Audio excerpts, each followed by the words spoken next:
pelo privilégio, pela honra que Ele me concede de uma vez mais poder estar aqui com os irmãos, participando dessa linda festa. É o segundo ano consecutivo que eu estou aqui e eu me sinto honrado por Deus. Quero louvar ao Senhor pela vida de cada jovem e também quero parabenizá-los.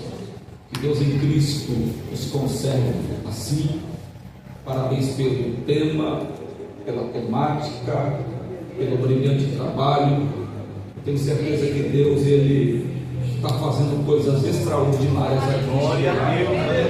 Através desse congresso. Louvar a Deus pela vida de Silas, minha gratidão, tá? Obrigado pela confiança, pelo convite. Miqueias, gostaria de louvar na vida de vocês. Louvar a Deus pela vida do anjo dessa igreja, pastor Manuel. Minha gratidão a Deus pela vida do Senhor. Pastor Abraão, pastora Fabi, mandar um abraço para o Senhor, tá bom? Estou aqui debaixo da bênção deles. A todos que de forma direta ou indireta têm contribuído para que esse congresso aconteça, que Deus Pai possa abençoar a todos poderosamente, tá? A minha esposa, a minha filha que me acompanham, estamos aqui para adorar a Deus juntamente com vocês. Glória a Deus. Dito isso, eu não quero cansá-los. Carta de Paulo a Filemon, capítulo único, versículo 16. Servo do Senhor, o teclado aqui pode me ajudar, por favor, me dê essa honra depois, né? Glória a Deus, depois eu te dou um cheiro, tá? Glória a Deus. Vamos lá. Não como escravo, antes muito acima de escravo, como irmão em Cristo, especialmente de mim e com mais razão de ti, quer na carne, quer no Senhor. Se, portanto, me consideras teu companheiro, recebe-o como se fosse a mim mesmo. E se algum dano ele te fez, ou se ele te deve alguma coisa, lança tudo na minha conta. Eu, Paulo, de próprio punho o escrevo, eu pagarei, para não te alegrar que também tu me deves até a ti mesmo, ou para não te alegar que também tu me deves até a ti mesmo. Versículo 18 eu leio mais uma vez. Se algum dano te fez, ou se te deve alguma coisa, lança tudo na minha conta. Lança tudo na minha conta. Vamos repetir mais uma vez? 1, 2, 3. Lança tudo na minha conta. Ficou bonito, mas pode ficar melhor. 1, 2, 3. Lança tudo na minha conta. Perfeito. Tome seu assento, glorificando a Deus, porque Ele está presente aqui neste lugar. Glórias a Jesus. Glórias a Deus. Me empreste teu coração, sua mente, sua atenção. Eu quero compartilhar o que Deus tem colocado no meu coração. Os maiores escritores do mundo, eles alegam que para você entender uma obra literária, você tem que olhar para o escrito ou para a escrita e você precisa fazer 3 perguntas. Olha aqui para mim, por favor. Os maiores escritores do mundo, eles afirmam que para você entender uma obra literária, você precisa olhar para aquilo que está escrito e você precisa fazer 3 perguntas. A primeira pergunta: quem escreve? Uma vez que você descobre quem está escrevendo, você entende o sentimento, a razão daquela pessoa que está escrevendo aquela obra. A segunda pergunta: para quem escreve? E a terceira pergunta: por que ele escreve? Primeira pergunta: quem escreve? A segunda pergunta: para quem escreve? A terceira pergunta: por que escreve? Uma vez que você entende essas 3 perguntas, você tem resposta sobre essas 3 perguntas, você compreende melhor aquilo que você está lendo. Eu disse isso porque a carta de Paulo a Filemon é uma carta pequena, muito pequena.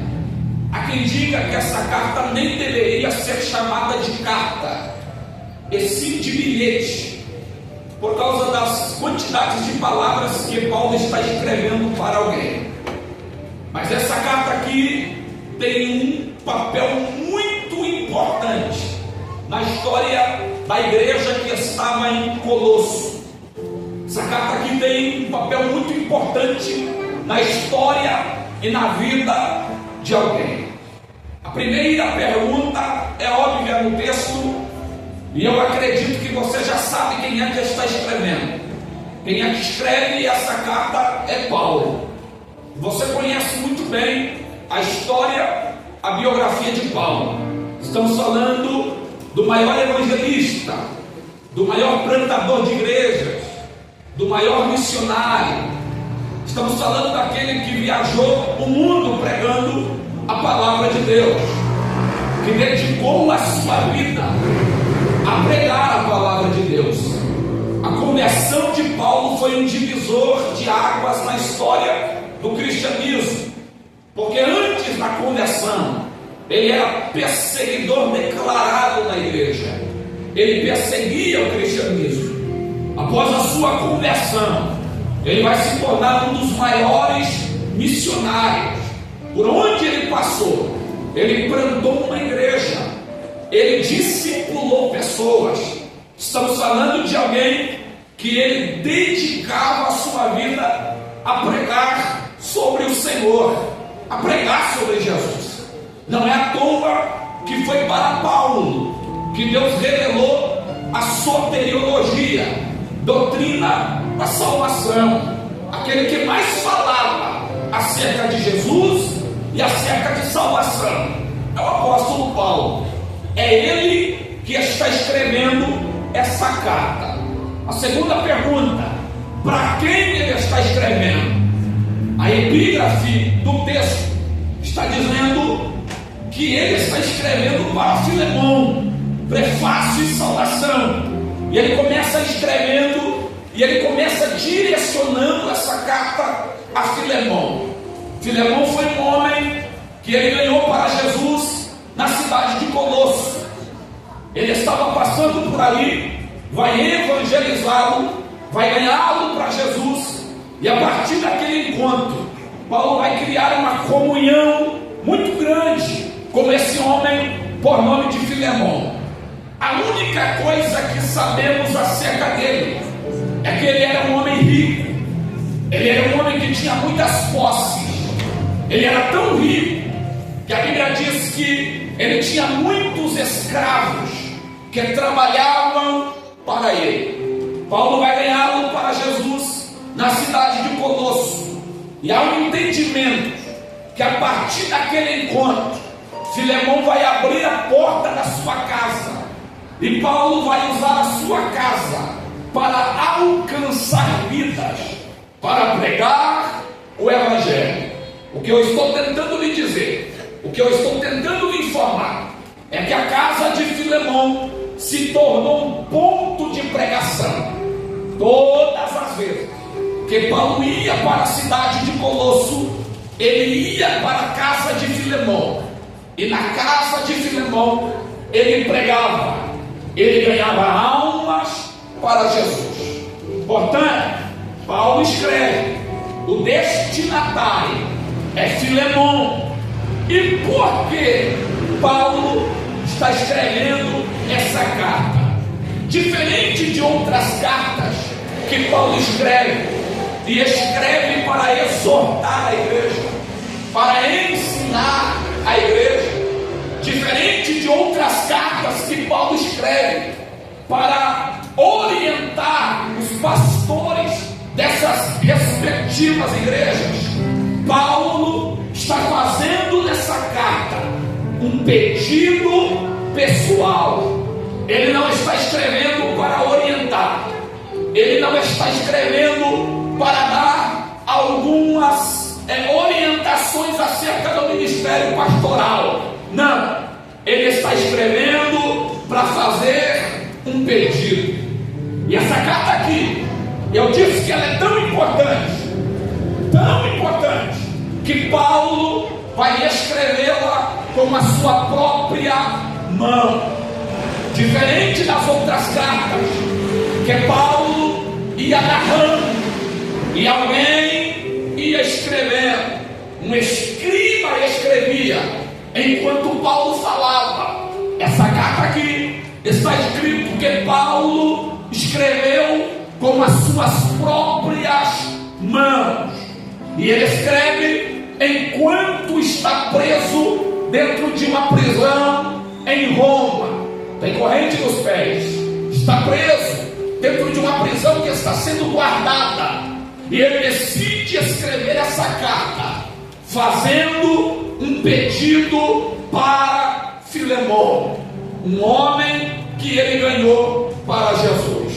E qual é o pedido que Paulo está fazendo nessa carta? E é aqui que eu queria entrar, e eu preciso lhe contar essa história. Eu disse que Filemon, ele tinha muitos escravos que trabalhavam para ele. Um desses escravos está narrado aqui na carta que Paulo está escrevendo para Filemon. Onésimo. Onésimo era um escravo que Filemon tinha, mas era diferente, pastor Manuel, de outros escravos. Esse escravo aqui, com o nome de Onésimo, ele desfrutava da confiança de Filemon. Sabe aquele escravo que tomava conta de tudo? Era Onésimo. Quando Filemon saía de casa, era Onésimo que cuidava da sua casa, era Onésimo que cuidava da despensa, era Onésimo que recepcionava suas visitas. Onésimo era mais do que um escravo. Onésimo era alguém de confiança. Filemon tinha muita confiança em Onésimo. Mas uma certa feita, esse Onésimo, ele vai aproveitar a oportunidade que o seu servo ou que o seu senhor deixou, porque Filemon precisou sair da cidade. Onésimo vai entrar dentro da casa de Filemon, vai pegar tudo que ele pode pegar, e ele decide fugir de Colosso, decide ir para um lugar distante, na ausência do seu senhor, na ausência de Filemon. Ele acha que ele pode roubar, que ele pode fugir e que ele pode sair ileso, uma vez que ninguém vai encontrá-lo, porque na cabeça dele, eu vou para um lugar distante, e é por isso que ele vai para Roma. Roma era a capital da época, era uma cidade muito visitada, tinha muita gente andando de um lado para o outro. Na cabeça dele, eu vou para Roma, ninguém vai me conhecer lá, ninguém vai saber o que eu fiz, ninguém vai saber dos meus delitos. Estamos falando de uma época que não tinha boletim de ocorrências. Estamos falando de uma época que não tinha CPF, cadastro de pessoa física, não tinha RG, registro geral, não tinha passaporte, não tinha como ele ficar preso no aeroporto. Na cabeça dele é o crime perfeito. Eu vou roubar o meu senhor, vou embora para Roma, e ninguém nunca vai ficar sabendo aquilo que eu fiz. Percebeu? Ele vai abusar da confiança do seu senhor e vai roubá-lo, vai defasá-lo. Está escrito que ele pega o que ele consegue pegar, todo o dinheiro, todo o ouro, toda a prata que ele consegue pegar, ele pega e ele foge para Roma. Quando Onésimo chega em Roma, primeira coisa que vem na cabeça dele: eu vou gastar tudo que eu nunca tive, eu vou ter agora. Os lugares que eu nunca fui, eu vou ir agora. A comida que eu nunca comi, eu vou comer agora. E ele começa a gastar. Ele vai gastando, ele vai gastando, ele vai gastando. Chega ao ponto que esse escravo, ele percebe que ele não tem mais nada. Lembra da história do filho pródigo que saiu da casa do pai e esbanjou toda a fortuna? Foi a mesma coisa com Onésimo. Em Roma, ele vai gastar todo o dinheiro que ele roubou do seu senhor. Ele vai gastar, e agora ele não tem mais nada dentro desse lugar que ele não conhecia ninguém, e sem dinheiro, ele entende que ele precisa procurar ajuda. E alguém fala para ele de uma igreja improvisada, que tinha um culto a Deus, e esse culto era especial, esse culto era poderosíssimo. Alguém vai falar para ele: tem uma igreja aqui em Roma, e essa igreja, o fogo cai, a presença de Deus se manifesta. Dentro dessa igreja, Deus fala, Deus revela, Deus se manifesta. Por que era uma igreja improvisada? Porque era na casa de Paulo. Paulo, antes de ser preso por Roma, vocês sabem perfeitamente que ele ficou preso dentro da sua casa, chamada de prisão domiciliar. Antes de ser levado para Roma, de ser preso na cadeia de Roma, ele ficou preso dentro de casa.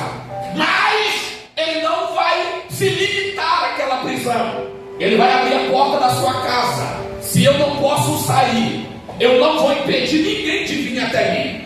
Ele abre a porta da sua casa e ele vai fazer um ponto de pregação, aonde almas vão se render ao Senhor. Ele está preso, mas continua pregando. Ele está preso, mas continua evangelizando. Ele está preso, mas ele continua anunciando que Jesus é o único que pode salvar. Aquela prisão não vai limitá-lo. Pelo contrário, ele vai anunciar que Cristo salva, que Cristo liberta. Olha que coisa interessante, porque Onésimo, ele é convidado a ir para esse ponto de pregação. E quando ele chega lá, para surpresa dele, quem é o pastor daquela igreja? Quem é o pregador daquela igreja? O apóstolo Paulo. Eu disse para vocês que Onésimo, ele recepcionava as visitas de Filemão. Então, possivelmente, ele tenha recebido Paulo por inúmeras vezes. Quantas e quantas não foram as vezes que Onésimo, o escravo, abriu a porta da casa de Filemão e disse: entra, apóstolo, entra, pastor. Quantas e quantas não foram as vezes que Onésimo serviu água para Paulo, serviu um café para Paulo. Agora ele chega num ambiente que ele acha que ninguém sabe quem ele é, e o pastor da igreja é justamente Paulo. Ele acha que ele vai sair ileso. Ninguém sabe o crime que eu cometi, ninguém sabe do roubo que eu fiz. E quando ele chega na igreja, quem é o pastor? Quem é o pregador? Paulo. Paulo estava pregando.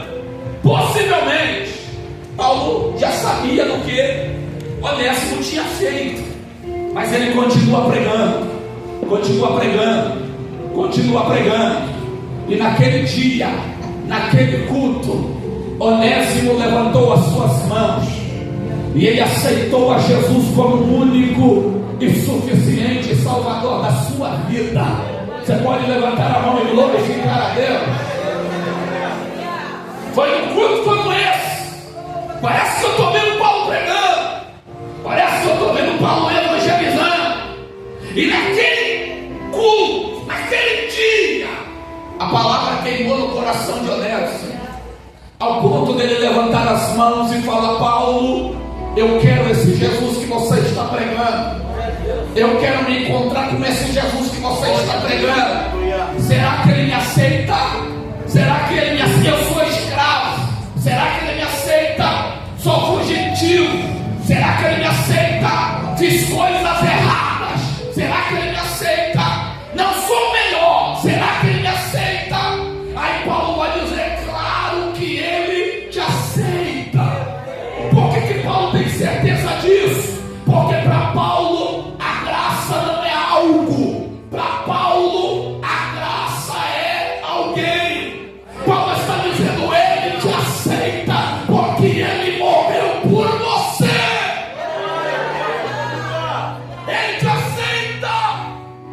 pagou um alto preço pela sua vida. Ele te aceita, porque antes mesmo que você fosse parar no ventre da tua mãe, Ele já tinha te escolhido. Nada altera os planos de Deus. Nada altera os planos de Deus. A vida do ser humano é cheia de imprevistos. Você acorda e você planeja o seu dia. Se alguma coisa dar errado, vai mudar toda a sua programação. Agora eu vim pregar para a igreja do Santa Maria, um Deus que nada altera os seus planos, nada altera os seus projetos, nem os seus deslizes alteram o plano dele, nem as suas recusas alteram o plano dele.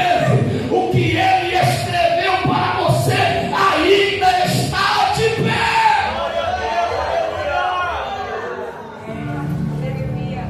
Paulo faz o apelo. Onésimo levanta as mãos, aceita a Jesus como único, suficiente Salvador da sua vida. Só que Paulo precisa discipular ele.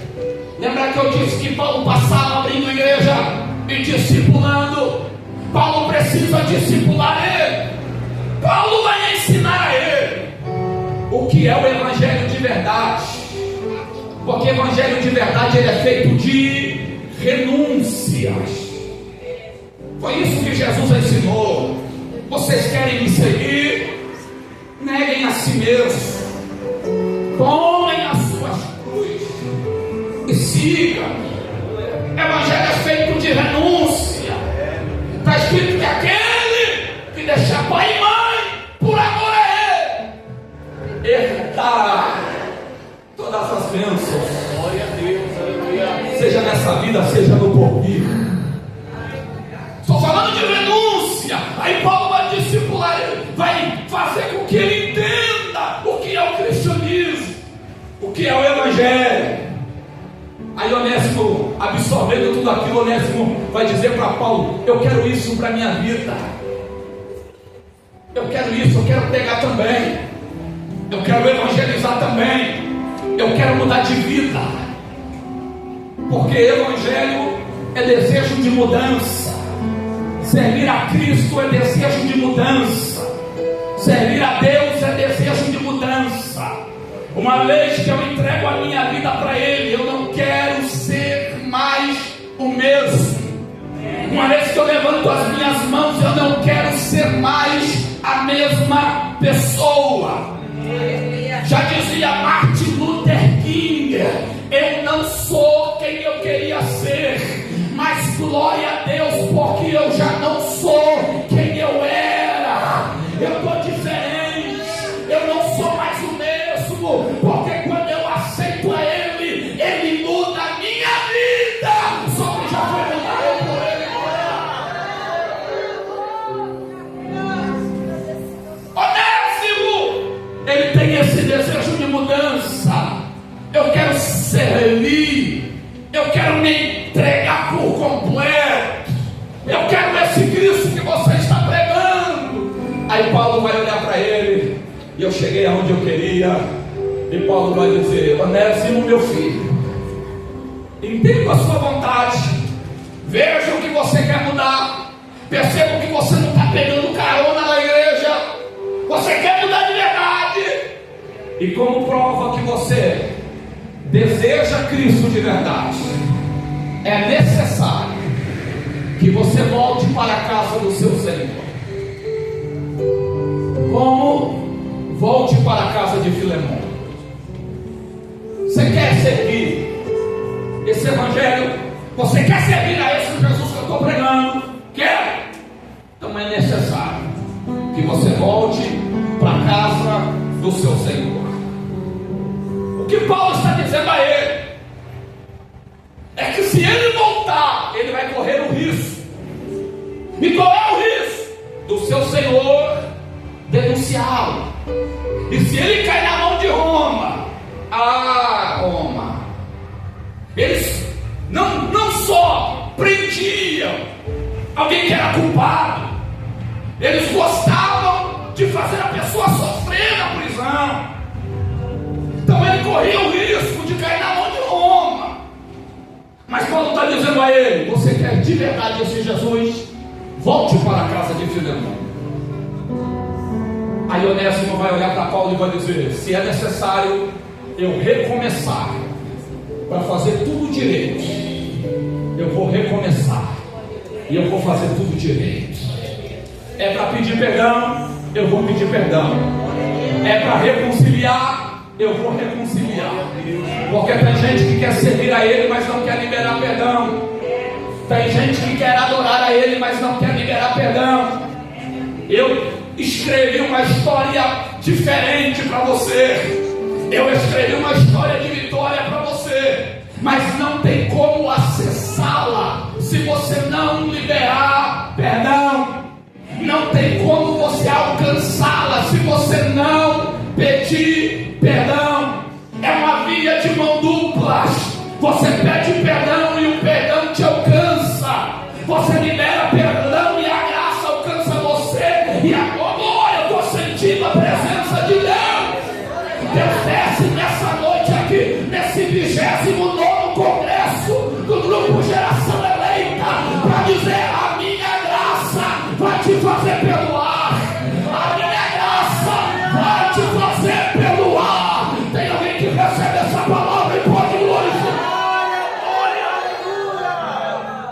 Aleluia!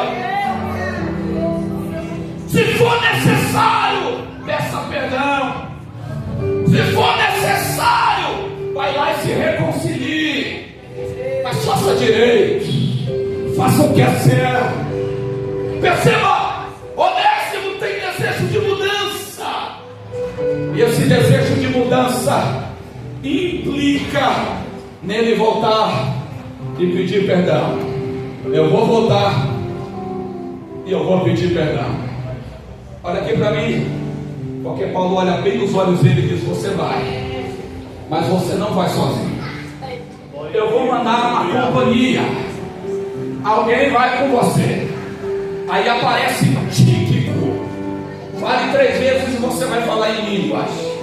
Tíquico. Oh, glória. Ele vai com você. E você sabe que Tíquico é o fiel escudeiro de Paulo. Então Paulo está mandando alguém de confiança. Tíquico, meu filho, eu preciso que você vá com Onésimo a Colosso. Vá para a casa de Filemão. Eu vou te, olha aqui para mim, vou te escrever 2 cartas.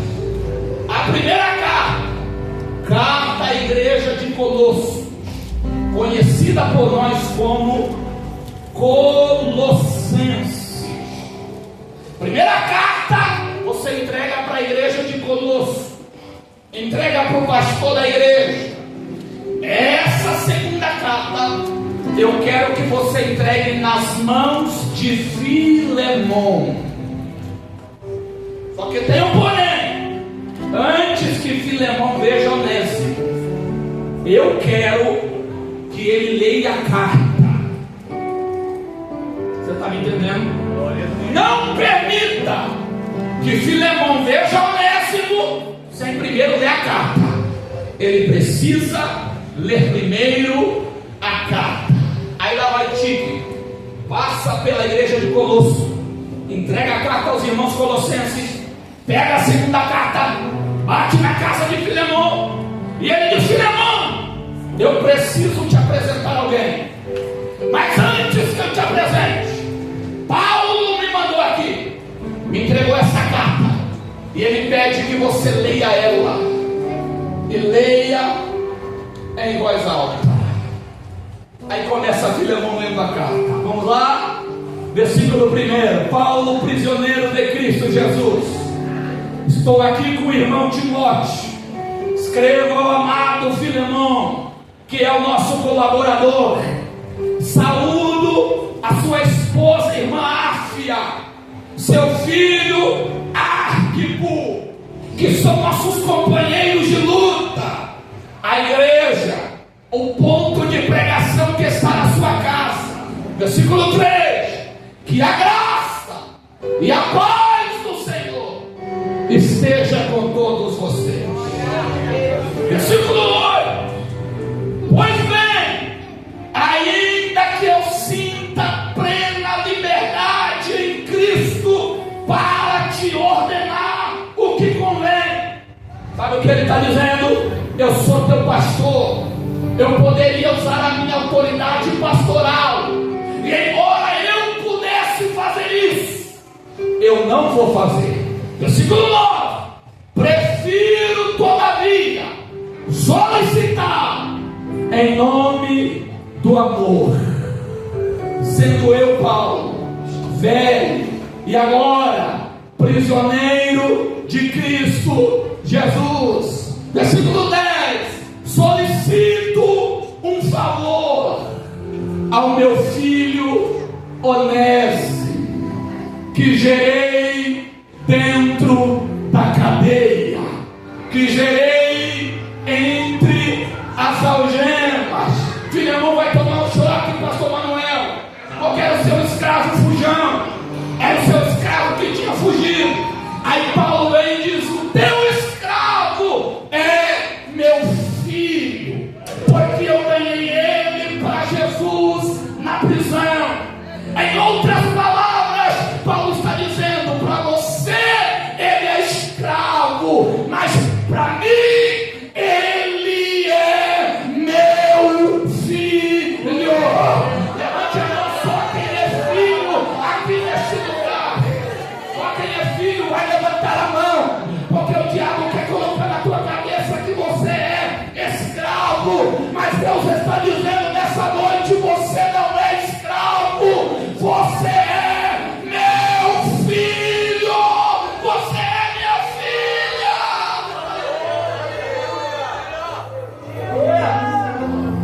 O diabo quer rotular você, o diabo quer colocar um apelido em você, e ele está dizendo: ela faz o que eu quero que ela faça, ela entra onde eu quero que ela entra, ela é minha. O diabo colocou um jugo sobre o teu pescoço, colocou algemas nas tuas mãos, mas Deus escolheu esse congresso nessa noite para dizer para você: você não é aquilo que o diabo disse que você é. Você é meu filho, você é minha filha. Estou sentindo a presença de Deus. Tem alguém que pode levantar a mão e dizer: Abba?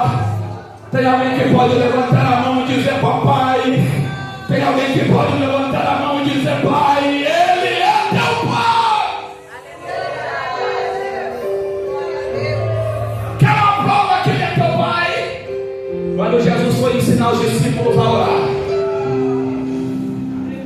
ele disse: quando vocês quiserem conversar com o papai, com meu Deus, com o vosso Deus, não precisa de formalidade, porque todo judeu ortodoxo, quando ele ia falar com Deus, ele nem falava o nome de Deus. Judeu nenhum fala o nome de Deus. Ele batia a cabeça no muro e gritava: ó grande Criador, ó grande El Shaddai, mas nunca falava o nome dele. Aí Jesus disse: quando quiser falar com ele, não precisa de formalidade, pode chamar ele de Abba, pode chamar ele de Pai. Diga: Pai nosso que estás nos céus, santificado seja o teu nome, venha o teu reino, seja feita a tua vontade, assim no céu como na terra, porque você é filho, porque você é filha. Só quem é filho aqui nessa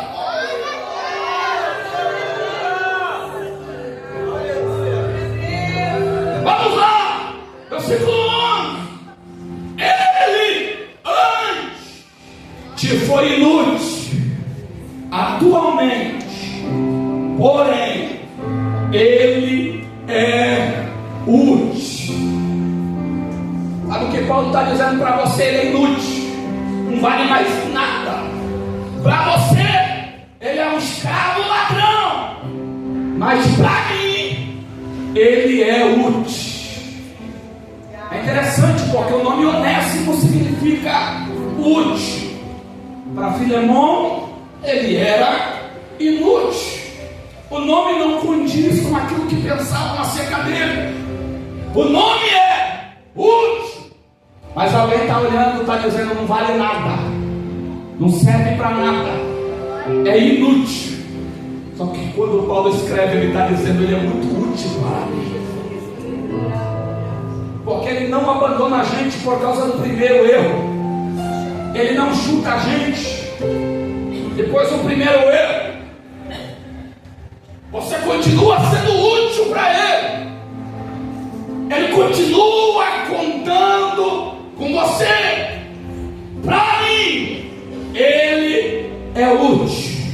Versículo 15: espero que o receba, mas não quero que você o receba, versículo 16, como escravo, muito além de escravo. Eu quero que você o receba como irmão em Cristo. E eu não sei quem vai receber isso aqui, mas a graça de Deus, ela tira todo e qualquer título que o diabo quer colocar na nossa vida. Sim, porque para Filemão ele era escravo, mas Paulo está dizendo ele não é mais escravo. Esse título eu estou tirando deles. Essa história eu estou escrevendo diferente, porque para mim ele é irmão em Cristo. Ele é servo. Para mim ele é um irmão que partilha o mesmo sofrimento que eu, tem o mesmo objetivo que eu, que é a mesma coisa que eu, que é o céu. Ele é um irmão em Cristo. E a parte mais linda vem agora, versículo 18: se algum dano ele te fez, ou se ele te deve alguma coisa, ponha tudo na minha conta. Sabe o que Paulo está dizendo? Silas, ele está dizendo eu vou pagar. Ele está te devendo? Eu vou pagar. Não sei quanto é, mas vou pagar. Não sei se é alto, não sei se é pouco, só estou dizendo, bota na minha conta que eu pago.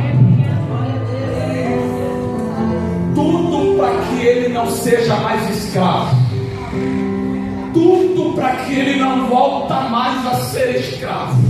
Eu estou pagando a conta dele. Não te sou estranho? Não te lembra alguém? Não te lembra alguém? Não te lembra? Que ele estava sentado num alto e sublime trono à direita de Deus Pai. Ele olhou aqui para baixo e viu você. Ele viu a mim, escravos do pecado. Estávamos condenados a uma prisão perpétua. O diabo ria e dizia: ele é meu, ela é minha. Mas quando ele olhou lá de cima aqui para baixo, ele disse: Pai, ponha na minha conta que eu pago.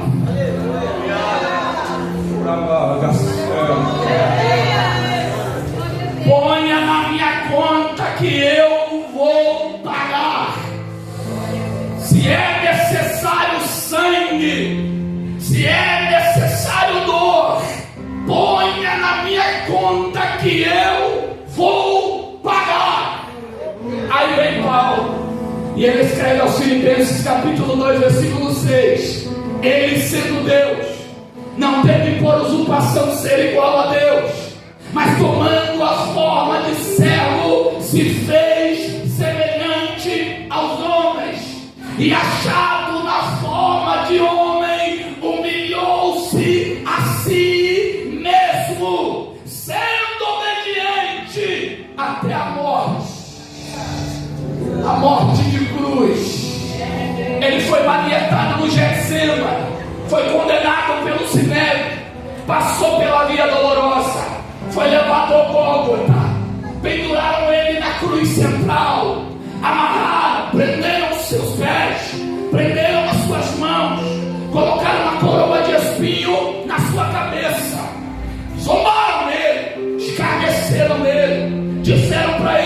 Se você é o Salvador, se você é quem você disse que é, se salva, saia daí. Mas na cruz central, Isaías 53, como ovelha muda, não abriu a sua boca, ele fica calado. Quando a hora está chegando, ele vai falar 7 palavras. Na quinta palavra, ele vai dizer: Eloi, Eloi, lama sabachthani. Deus meu, por que me abandonaste? Na 6ª palavra, ele vai dar bem alto: Tetelestai, está consumado. Eu estou pagando a dívida. Aí vem Paulo e escreve aos Colossenses, capítulo 2, versículo 14: a cédula que era contra nós, ele cravou na cruz do Calvário, ele pagou. Só quem é livre aqui, vai levantar a mão e vai glorificar a Deus. Não foi com prata, não foi com ouro, foi com sangue derramado.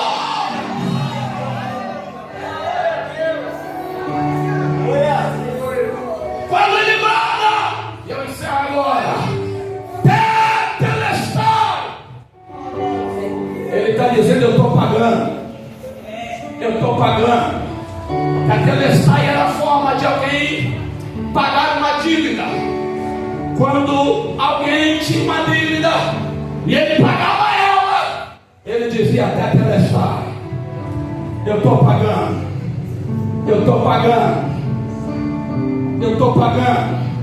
O que Cristo fez, o que Paulo está fazendo, é dizendo: eu não quero que ele seja mais escravo, eu quero que ele esteja livre, eu quero que ele seja livre, eu quero que ele seja liberto, porque a graça nos liberta de todas as nossas cadeias, a graça nos liberta de todas as nossas prisões.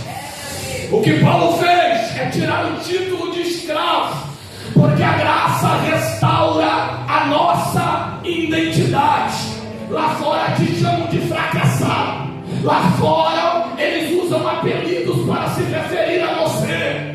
Aqui dentro ele te chama de meu, aqui dentro ele te chama de filho, aqui dentro ele te chama de meu projeto.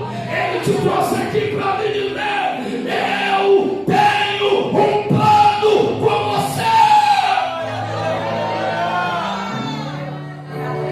A graça liberta, a graça nos tira da prisão, a graça restaura a nossa identidade, e a graça paga a nossa dívida. Escute bem, pense bem, aonde você estaria agora se ele não tivesse pagado a sua dívida? Aonde você estaria agora se ele não tivesse se compadecido pela sua vida? Aonde você estaria agora? Aquele livramento não foi coincidência. Aquele livramento não foi coincidência. A porta que abriu não foi coincidência. A porta que fechou também não foi coincidência. O abraço que você deu não foi coincidência. O abraço que não te deram também não foi coincidência. Eu estou cuidando de você em cada detalhe. Eu estou cuidando de você em cada detalhe. Eu estou quando a porta abriu, fui eu que abri, mas eu também estou quando a porta fechou, porque fui eu que fechei. Porta que é necessário abrir para a vitória, eu abro para a vitória. Porta que é necessário fechar para livramento, eu fecho para livramento. Pessoas que vão ajudar, eu trago. Pessoas que vão atrapalhar, eu afasto. Por quê? Porque Eu sou alguém. Eu sou a graça personificada. E a graça está aqui nesse 29º congresso. E Ele está dizendo: eu vim para sarar feridas. Eu vim para curar traumas. Eu vim para curar decepções. Eu vim para curar frustrações. Eu vim para valorizar pessoas.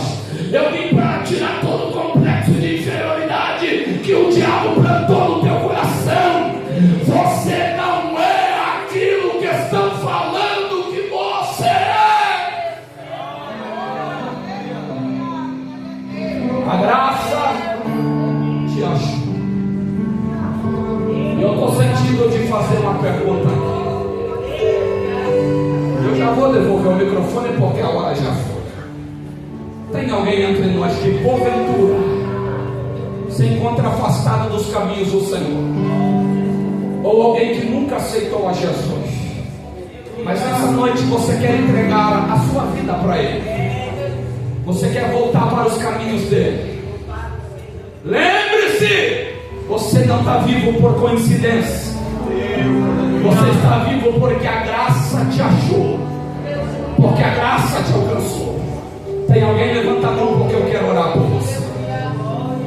Tem alguém que nessa noite quer voltar para os caminhos do Senhor, quer aceitar? Ele está te chamando nessa noite. E o Espírito do Senhor está dizendo que tem. O Espírito do Senhor está dizendo que tem. E você não está aqui porque você queria estar. Você está aqui porque Ele te trouxe para que você estivesse. Tem alguém? Levanta a mão porque eu vou orar por você. Não deixe para amanhã o que você pode fazer hoje. Ele pagou a tua dívida. Ele pagou a tua conta. Ele disse: pode botar na minha conta que eu pago. Eu pago. E Ele pagou. Pagou com sangue. Sangue derramado naquele monte. Monte Carmeia. Monte Gólgota. Cada gota de sangue que pingava era Ele dizendo o quanto Ele te ama e o quanto Ele se importa com você. Eu não vou ficar insistindo, porque a hora já foi. Eu só vou perguntar mais uma vez. Tem alguém que quer voltar para os caminhos do Senhor? Levanta a mão rápido, porque eu quero orar pela tua vida. Tem uma vida ali, vem aqui, vem. Alguém pode acompanhar ela? Alguém pode?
E Deus trouxe essa jovem aqui nessa noite, porque Ele tinha um plano de se encontrar com ela, e Ele entra no coração dela nessa noite.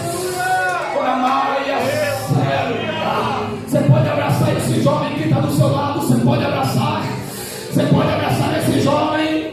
Oh, Espírito Santo, diga para ele, diga para ela: a graça de Deus está aqui, a graça de Deus está sobre nós, a graça de Deus está aqui nos enchendo, está aqui nos alimentando, está aqui nos aquecendo. Deus Pai Todo-Poderoso, eis aqui essa jovem, Senhor, que nesse momento decide entregar a sua vida ao Senhor. Pai da glória, quebre toda a corrente, Senhor, que tenta aprisionar ela, toda a cadeia que o diabo colocou na vida dela, seja quebrada agora. Entre com libertação, entre com restauração. Eu profetizo que a glória da última casa será maior que a glória da primeira. Deus visita agora cada jovem que ora comigo, cada jovem que quer sentir o poder da graça, cada jovem que quer sentir o poder da graça. Encha cada um do teu Espírito para a honra e glória do Senhor. Espírito Santo de Deus,